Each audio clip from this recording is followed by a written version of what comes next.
Today is Friday, 28th of November 2025, and this is papertrail.com, a daily streaming all about governance, risk, and compliance in the UK for the SME and mid-market firms. Yesterday, we spoke about a simple documentation habit that transforms your incident handling. And today's topic is again a habit that turns incidents into stronger controls every time, right? So don't worry about the acronyms. They are all explained during the live streams, and this is not a complete guide, neither legal advice. So always look for specialists and professionals in the areas you need them. I'm going to cover what you should be looking for in a second. And I'm going to focus mostly in three common problems. So let's set the scenario. What does incident reporting means? In layman terms, incident reporting in the UK is a formal process for documenting and analyzing unexpected events like accidents, injuries, near misses, or system failures to prevent future occurrences. It is a legal requirement in many sectors and for many frameworks, compliance frameworks like health and safety, cyber essential, cybersecurity, financial conduct authority, and the GDPR, right? So let's focus in three main problems. And I'm going to tap into only three frameworks, compliance frameworks. And remember, in the UK, there are around 16 different frameworks that the company have to be compliant in the SME and mid-market space, particularly if you are in scope. And I'm not counting ISO yet, ESG, SRS, PECR. So all these things are adding up complexity. Right. Okay. Problem number one is that many companies, particularly SMEs and mid-market firms, fix incidents but never update the underlying risk, the control or the treatment. And regulators see this as a weak governance because the environment never improves. So actually, if you have a problem, it's the same problem again and again, so it's not improvement. Problem number two is that the health and safety executive expects incidents learnings to trigger updates to procedures, controls, supervision, and training. So failing to adjust treatments after an event is a predictable enforcement trigger. And you don't want a notice or an audit and red flags all over the place. And problem number three is the Information Commissioner's Office expects breaches to lead to update the security controls, revised data protection impact assessment, and strengthening organizational measures. So stagnant treatment plans show gaps in accountability. And we're going to talk about accountability in a second too. So let's try to picture this, what all this means in a simple metaphor. If you want to make a habit that turns incidents into stronger controls every time, it's like adjusting your driving in a route that you know and you have hit a pothole before. You just fix the tire, but you change the way that you drive, you drift to the left or to the right.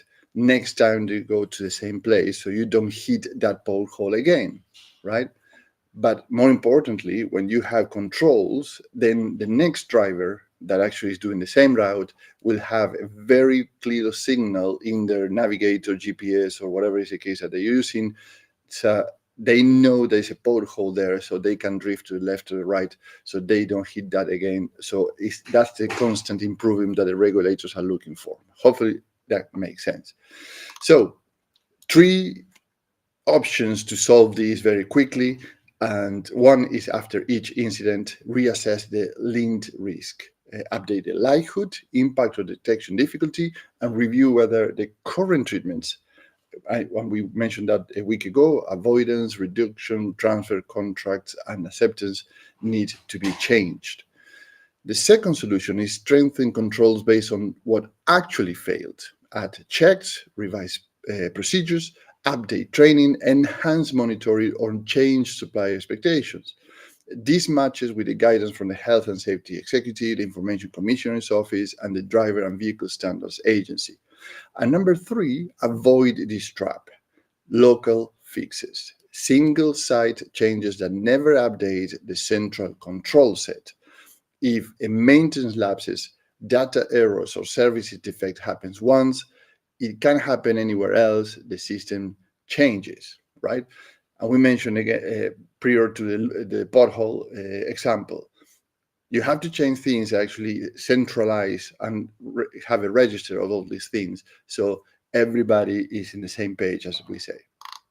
So we have just mentioned only 3 frameworks. So you can imagine if you extend this to all the other 16 frameworks and your ICOs or the ESGs and for example, PCR, etc., etc. So these start to get very, very complex.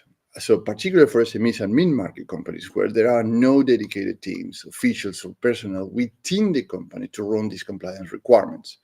And so no wonder 73% of the UK companies outsource or hire consultants or advisors or delegate to contractors. And this is according to a PwC report issued this year.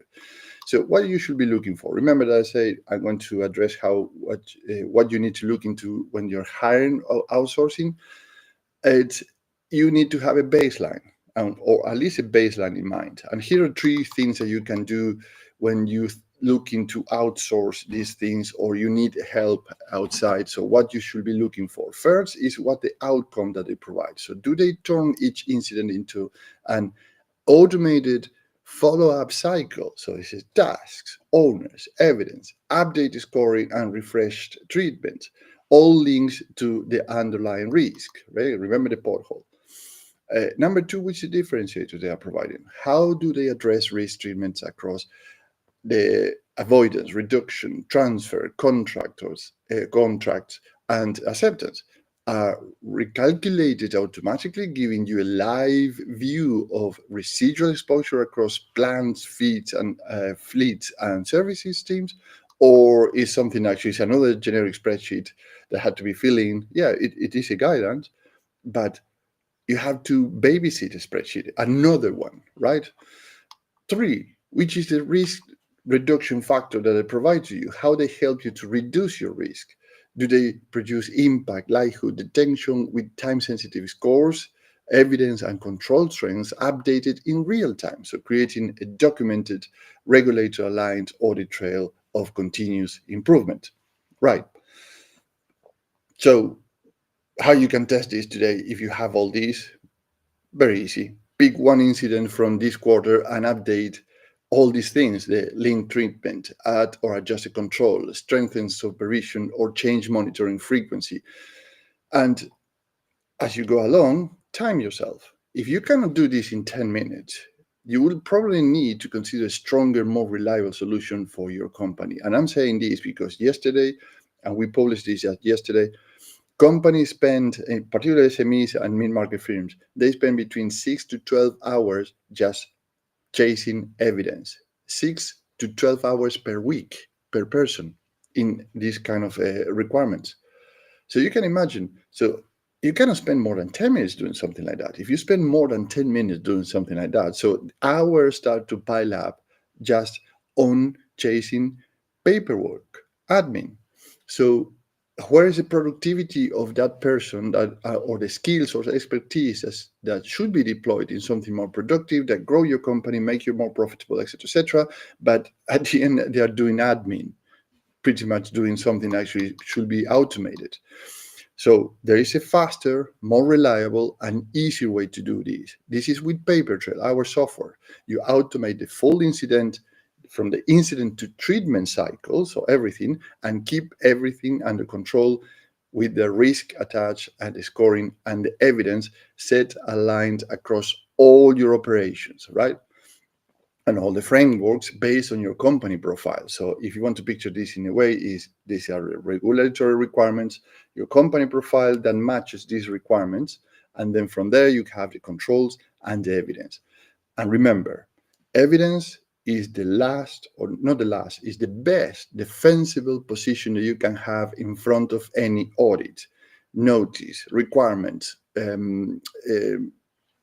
or whatever requirements are from the inspectors or the enforcers from the compliance regulators or frameworks, right? So what we do, we help you to stop activities that increase workload but at no value. increasing your costs and your labor hour expenses in just redundant work. So this is perfect for SMEs and mid-market firms because you use the same control library for health and safety, GDPR, DVSA, Cyber Essentials, CPR, PECR. So there's no double entry. That's reducing your overlap by 60% and your costs by 80%. It's all in one place. It's a continuous gap analysis. What is a clear view? What's done? What is missing? Who owns? Who is responsible? Who is the accountable before any assurances, inspections, reports, or audits hits you? So you do it once, you do it properly, and move on to the things that are more important to you, which is grow your company and be more profitable. So join the waitlist, papertrail.com, and stay tuned. All week, we build the incident loop, so reporting, LinkedIn, documentation, and improving. And next week, we will discuss evidence collection and the compliance bottlenecks. This is for the time that you invest in admin tasks that are not productive and how to fix that. So have a great weekend and see you.